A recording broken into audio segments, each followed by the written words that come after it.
22 दिसंबर 1887 भारत के एक महान गणितकार का तमिलनाडु में जन्म। पूरा नाम श्रीनिवास रामानुजन अयंगर। पिता का नाम के श्रीनिवास अयंगर। माता का नाम कोमल तम्माल। उनकी अद्भुत बुद्धि और जादुई प्रतिभा के कारण वो गणित को दिल से जानते थे। हालांकि उन्होंने गणित में कोई फॉर्मल एजुकेशन नहीं ली। उन्होंने किसी भी कॉलेज से मैथमेटिक्स की कोई स्पेशल डिग्री नहीं ली।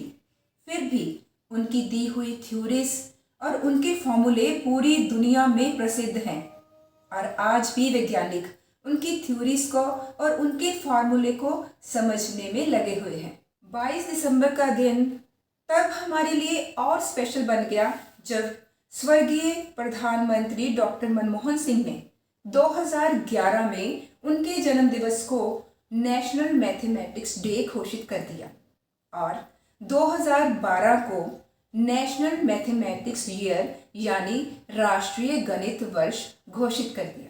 श्रीनिवास रामानुजन का दिमाग एक करिश्मा था। श्रीनिवास रामानुजन के दिमाग में गणित करिश्मे की तरह समाया हुआ था। एक छोटी सी घटना सुनाती हूँ। इंग्लैंड से उनके एक मित्र जीएस हार्डी हॉस्पिटल में एक बार उनका पता लेने आए। वो थोड़े बीमार थे तो उन्होंने कहा कि जिस टैक्सी में आया हूँ ना उसका नंबर था 1729। तो जीएच हार्डी ने कहा कि बहुत बोरिंग नंबर था। तो श्री रामानुजन ने कहा नहीं नहीं, ये तो बहुत इंटरेस्टिंग नंबर है।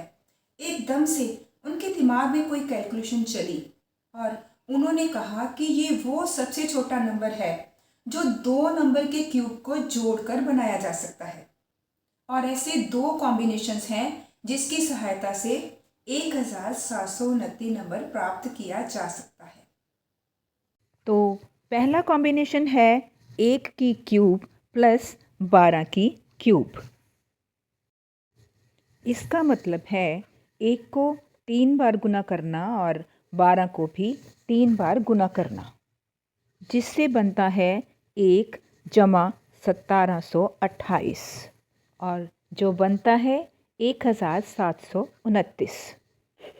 आप जानते हैं दूसरा कॉम्बिनेशन जो है 9 की क्यूब जमा 10 की क्यूब, यानी 9 गुना 9 गुना 9 जमा 10 गुना 10 गुना 10 और ये बना 729 जमा 1000 और वो बराबर है 1729 के। तो इस तरह से पूरी दुनिया को एक अद्भुत संख्या मिली 1729, जिसे कि हार्डी रामानुजन संख्या के नाम से पूरी दुनिया में जाना जाता है। तो इस घटना से हमें ये समझ आता है कि कई बार जो चीज़ें हमें बहुत ही बेकार, डल और बिना मतलब की लगती हैं वो असल में बहुत ही महत्वपूर्ण और फायदेमंद हो सकती है।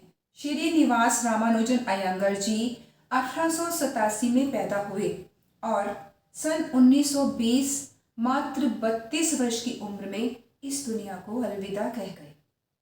लेकिन इस छोटी सी उम्र में उन्होंने बहुत बड़ी बड़ी उपलब्धियां हासिल की। श्रीनिवास रामानुजन जी की गणित के अलावा बाकी विषयों में रुचि नहीं थी, इसलिए वो कॉलेज की परीक्षाएं पास नहीं कर पाए। उन्हें आर्थिक तंगी का सामना करना पड़ा, फिर भी वो गणित के फॉर्मूले लिखते रहते थे। कभी कागज पर, कागज न मिला तो स्लेट पर, अगर वो भी नहीं है तो वो जमीन पर ही गणित के फार्मूलों की कैलकुलेशंस करते रहते थे। 1913 में श्रीनिवास रामानुजन जी ने अपने फॉर्मूले, अपने सूत्र इंग्लैंड के मैथमेटिशियन श्री जीएच हार्डी जी को भेजे।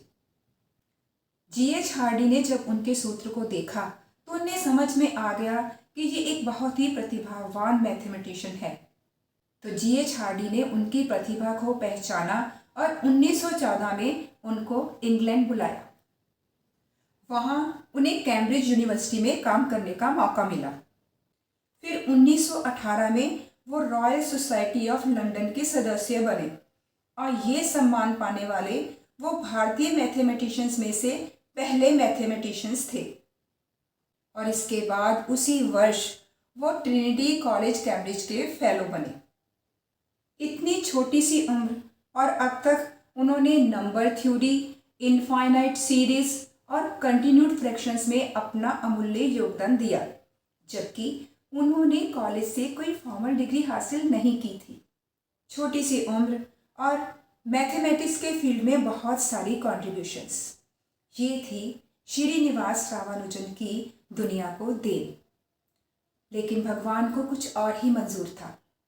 धीरे धीरे इंग्लैंड में उनकी तबीयत खराब होने लगी और 1919 में वो भारत आ गए। तबीयत बिगड़ने की वजह से 1920 में उनका देहांत हो गया। श्रीनिवास रामानुजन अयंगर जी के जीवन से जो प्रेरणा मिलती है वो ये कि प्रतिभा हालात की मोहताज नहीं होती। आपकी मेहनत और लगन आपको ज़रूर किसी ऊंचे स्थान पर पहुंचा देती है। नमन है ऐसी शख्सियत को। आप भी ऐसे बने, उनके जीवन से प्रेरणा लें और ABKB आम वी खास वी को लाइक, शेयर, कमेंट, सब्सक्राइब और फॉलो ज़रूर करें। धन्यवाद।